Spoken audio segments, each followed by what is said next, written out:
Hello everyone. Today we're continuing our series on attacks with Trojan horses. Now a Trojan horse is mentioned in the Iliad, which is a story from Homer on the Greeks' attack on Troy, and it has surprisingly still relevant parallels to today's Trojan horses.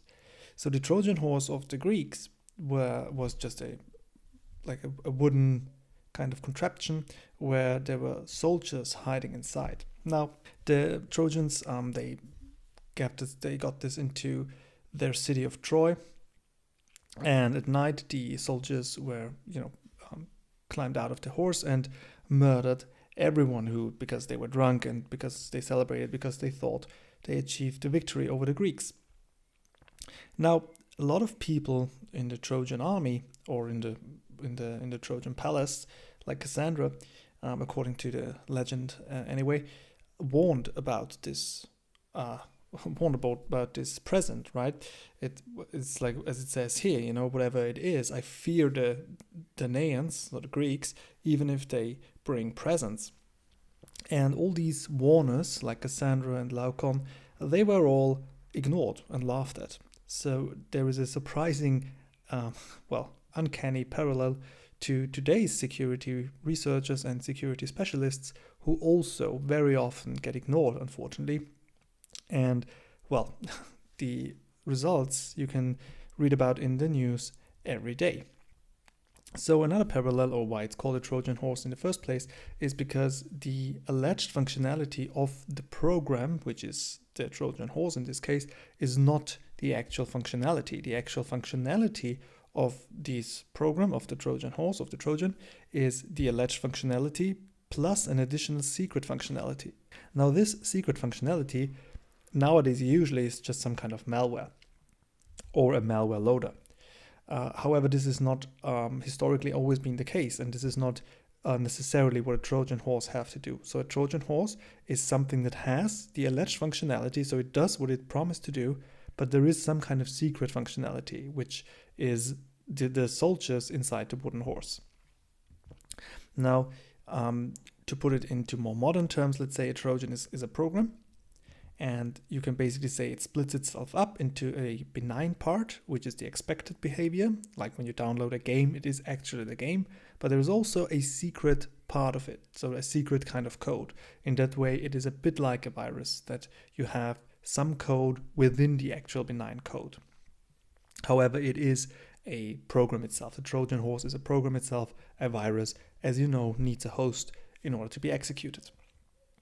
Now, this secret part of the program of the Trojan can either happen at runtime, as soon as you execute the Trojan, also the secret part gets executed, or it can be a logical bomb scheduled on what we've seen, for example, on Friday the 13th. It gets executed. So both options are possible. A very early version, or a very early example of a Trojan was somebody who was working at a bank, and his task was to compose a program which rounds the amounts on the bank accounts. For example, you have this amount right here, and so what he would do is he would realize that if you round this and you would round it down mathematically to 0.89, well, there is 0.0046 cents that would basically just disappear, right? However, what he did is he transferred this amount into his own account.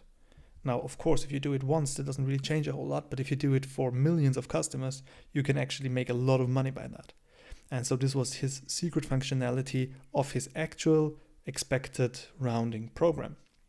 Now, maybe my older audience will probably realize that this is very similar to the plot of Superman 3. Another example from the early 90s is a company called CatSoft, which has cat software, and they provided a demo version of their program. And you can also, through this demo version, download a manual or a software that would download the manual. So the software would download the manual, but it would also search on the customers, or victims, however you wanna put it, on their PC in order to find pirated copies of the software, and they were able to identify quite a few of them. So this is obviously still illegal, even if you target illegal behavior, but that was their way of identifying pirated software. Nowadays, Trojans are often used for, or the malware within Trojans is often used for keylogging, screen recording, and very often to load further malware, for example, remote access tools. This is very common. You can see here that this is from a statistic from 2019, where Trojans already make up 2/3 of all the malware recorded. For Mac, it's similar, and for Android, I think it's in the high 80s or maybe low 90s. You can also see here that the other attacks we talked about previously, like viruses and worms, are also very prominent. However, Trojans are the most effective malware used. So what can we do to mitigate against Trojans? Well, first of all, we can secure our relevant data or sensitive data in some kind of locked environment. We can always use encryption in order that secret, because malware that's delivered with Trojans is also very often spy software. So it's very important to encrypt sensitive data. And it's also very important to have a functioning access control management, meaning that if one of your employees downloads a Trojan, then his access rights would prevent this Trojan from actually causing any serious harm, because a Trojan obviously is only as potent as the user's rights are, right? So if you apply a least privilege and need to know principle, then a Trojan so the damage can be mitigated quite a bit. Also, what we've talked about previously regarding viruses, since the secret functionality of a Trojan actually alters the source code, you can check for hashes.